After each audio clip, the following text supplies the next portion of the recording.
Hello everyone, my name is Glenn, and today me and Shannon is going to do an experiment called a catapult experiment, and let's get into it. The goal of this experiment is to find the right angle needed for firing the ammo to reach the specified distance.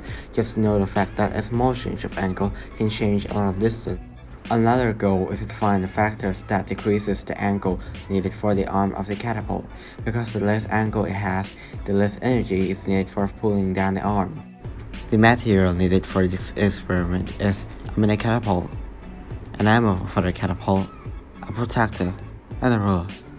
We think that the main factors that affect the angle of the catapult is about the mass of the ammo, amount of rubber bands in the catapult, and the end point away from the catapult. So let's begin with steps. First, measure the length, height, width, and the weight of the catapult, which might help figuring out goal 2.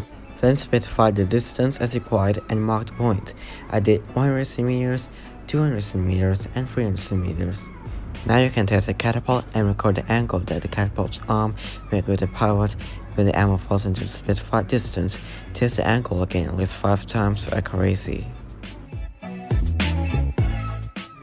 For 100 cm, the arm makes 25-degree angle, 200 cm makes 37-degree angle, and 300 cm make 48-degree angle.